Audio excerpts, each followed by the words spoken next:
Hello friend, operating system के course की playlist में आज की वीडियो में हम डिस्कस करने वाले हैं टाइप्स ऑफ ऑपरेटिंग सिस्टम की। ऑपरेटिंग सिस्टम कितने तरह के होते हैं उसमें हम आज बात करेंगे। सबसे पहले कि बैच ऑपरेटिंग सिस्टम क्या होता है और ये किस तरह से वर्क करता है, इसके एडवांटेज क्या है, डिसएडवांटेज क्या है। सो वीडियो को लास्ट तक जरूर देखिएगा। अगर वीडियो पसंद आए तो चैनल को जल्दी से कर लीजिएगा सब्सक्राइब, और हाँ, अगर अभी तक आपने बेल आइकन को नहीं प्रेस किया है तो जल्दी से कर लीजिएगा प्रेस। सो जल्दी से देखते हैं कि बैच ऑपरेटिंग सिस्टम क्या होता है। उससे पहले अगर हम आपको बता दें तो अगर आप इस नोट्स को डाउनलोड करना चाहते हैं तो डिस्क्रिप्शन में लिंक है, आप वहां से जाके डाउनलोड कर सकते हैं। सो बैच ऑपरेटिंग सिस्टम क्या होता है। बैच से हमें समझ में आता है बैच क्या होता है, ग्रुप होता है, समूह, जिसमें मतलब एक सेम टाइप्स की वर्क हो या स्टूडेंट हो तो उसे हम बैच कहते हैं। बैच क्या है, जैसे आप कॉलेज में जानते हैं तो आपको क्या होता है कि आप किस बैच के हो, तो हम बताते हैं हम इस बैच के। तो बैच में क्या होता है कि जो भी बैच हमारी क्या है,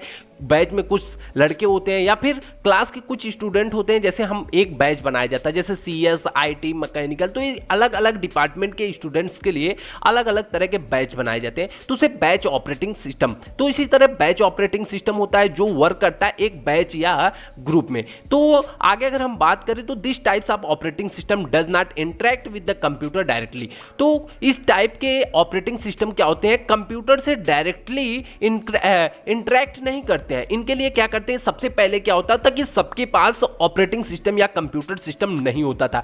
तो जो बड़ी बड़ी कंपनी होती थी उनके पास क्या होता था कि ऑपरेटिंग सिस्टम या फिर कह सकते कंप्यूटर सिस्टम होता था, जो क्या करते थे किसी भी प्रोग्राम का एग्जीक्यूशन या रन करते थे। तो लोग क्या करते थे कि जैसे आज के डेट में तो घर घर है, सबके पास है, आपके पास है, हमारे पास है, हम अपने प्रोग्राम को खुद एग्जीक्यूट करते हैं। लेकिन पहले क्या होता था कि लोग अपने प्रोग्राम को एग्जीक्यूट करने के लिए सबसे पहले जो प्रोग्राम को एग्जीक्यूट कराना होता था उसके लिए क्या करते थे कि उस प्रोग्राम को वो पंच कार्ड या पेपर कार्ड या उसके पेपर टेप भी बोलते थे, उसमें अपने प्रोग्राम को लोड करते थे। लोड करने के बाद एक ऑपरेटर होता था, ऑपरेटर क्या करता था, जो बैच को प्रोसेस करता था, यानी बैच को क्या करता था, प्रोसेस करके उसे ऑपरेटर तो उसके पास जाते थे। जैसे आज की डेट में कभी कभी आप किसी फॉर्म को फिलअप कराने के लिए क्या करते हैं, जन सेवा केंद्र पे जाते हैं। तो उसी तरह होता था क्या कि जिस प्रोग्राम को हमें एग्जीक्यूशन जब कराना होता था तो हम क्या करते थे कि ऑपरेटर के पास जाते थे। ऑपरेटर क्या करता था कि अब ऑपरेटर के पास बहुत सारे प्रोग्राम, जैसे आप ही तो नहीं जाएंगे, मल्टीपल्स लोग आते थे अपने अपने प्रोग्राम को अपने पंच कार्ड में या फिर पेपर कार्ड या फिर पेपर टेप में लेके।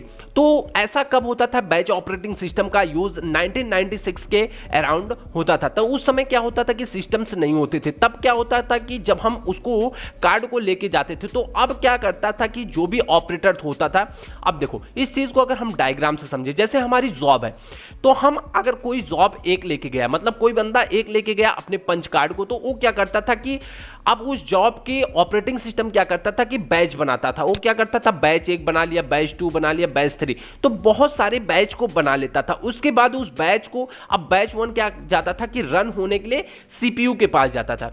अब CPU के पास जाता था, जब वो रन होता था तो उसके बाद उसे कुछ काम करना होता था, जैसे input output device, IO device से इंटरेक्ट, मतलब कोई चीज स्कैन करना है, फाइल में देखना है या फिर फाइल में रीड राइट करना, तो इन सारी चीजों के लिए तब तक क्या हमारा CPU आइडियल रहता था। आइडियल मतलब कोई काम नहीं करता था, यानी खाली रहता था। जब बैच ऑपरेटिंग, जब एक ऑपरेशन परफॉर्म हो जाता था तब हम बैच सेकंड को CPU के अंदर डालते थे। जैसे जॉब 2 होता था उसके बाद ऑपरेटिंग सिस्टम, उसके बाद बैच से हम क्या करते थे कि CPU में डालते थे। तो जैसे अगर it is the responsible of the operand to the short job with the similar needs, तो सबको लगभग सिमिलर टाइप्स के जॉब होते थे उनको वो ग्रुपिंग कर लेता था। जो भी ऑपरेंट होता था वो ग्रुपिंग करता था, उसके बाद CPU के पास भेजता था। अब CPU क्या करता था कि जब वो IO डिवाइस से इंटरेक्ट करते थे तब उस समय CPU आइडियल हमारा रहता था। जब ये प्रोसेस, एक बैच का प्रोसेस पूरा कंप्लीट होता था तब CPU में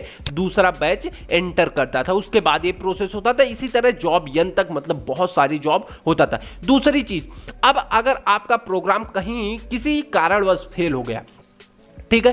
फेल होगा तो उसकी गारंटी नहीं होती थी कि नहीं आपको जो भी आउटपुट होगा, इसका रिजल्ट होगा आपके प्रोग्राम के एग्जीक्यूशन का, ये आपको तुरंत मिलना होता था। आप क्या करते थे, पंच कार्ड दे देते थे। पंच कार्ड के बाद अब वो ऑपरेटर क्या करता कि बैच बना के उसको रन करता, तो आपका रिजल्ट हो सकता था 1 दिन में भी मिल जाए, 10 दिन में मिल जाए, महीने में मिल जाए, साल भर, 2 साल, कितने टाइम में मिलेगा ये कोई गारंटी नहीं होती थी। अगर एक बार फेल हो जाता था आपका, जैसे जो भी प्रोग्राम था आपका, वो अगर एक बार फेल हो जाता था तो उसको फिर दोबारा से करने में बहुत ही ज़्यादा टाइम लगती थी। अगर अब बात करें हम batch advantage of batch operating system की, कि आखिर क्या एडवांटेज है बैच ऑपरेटिंग सिस्टम के, तो multiple user can share the batch system.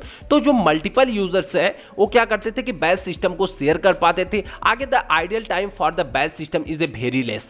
तो मतलब उस समय क्या होता था कि आइडियल टाइम बैच सिस्टम के लिए बहुत कम होता था, लेकिन यही डिसएडवांटेज भी है कि उस टाइम पे मल्टी प्रोग्रामिंग, मल्टी प्रोसेसिंग के अपेक्षा में अगर देखा जाए तो सबसे ज़्यादा किसके में ideal time, CPU ideal time किस में ज़्यादा होता था, बैच प्रोसेसिंग में होता था। It is easy to manage large work. अब हम क्या करते हैं, बैच ऑपरेटिंग सिस्टम के जरिए हम किसी भी वर्क को आसानी से मैनेज कर पाते थे उस टाइम पे, ये एडवांटेज थे। अगर डिसएडवांटेज की बात करें कि आखिर क्या डिसएडवांटेज है बैच ऑपरेटिंग सिस्टम के, तो batch operating system are hard to debug. इसमें डिबगिंग करना बहुत ही हार्ड होता था, हमारे बस की बात जल्दी नहीं होती थी। इसके लिए बहुत ही कह सकते हैं कि एक अच्छे इंजीनियर्स की ज़रूरत पड़ती थी जो आसानी से उसको डिबग कर सकता था। और आगे अगर हम बात करें तो it is the something costly, ये बहुत ही समटाइम्स कॉस्टली होता था।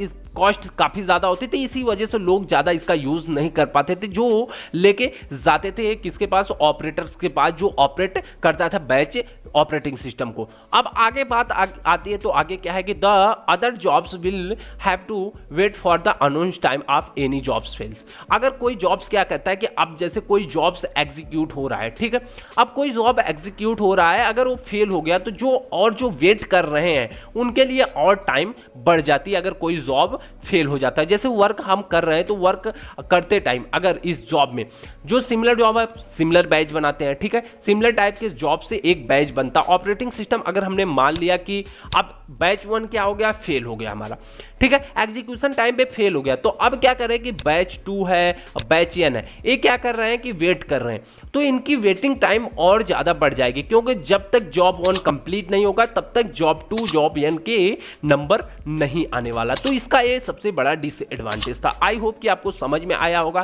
कि बैच ऑपरेटिंग सिस्टम क्या होता है, किस तरह से वर्क करता है। अगर वीडियो पसंद आई हो तो लाइक, कमेंट और सब्सक्राइब जरूर कीजिएगा। अगर आप इस नोट्स को डाउनलोड करना चाहते हैं तो डिस्क्रिप्शन में लिंक है, आप वहां से जाके डाउनलोड कर सकते हैं। Thanks for watching the video. Thank you, bye bye guys.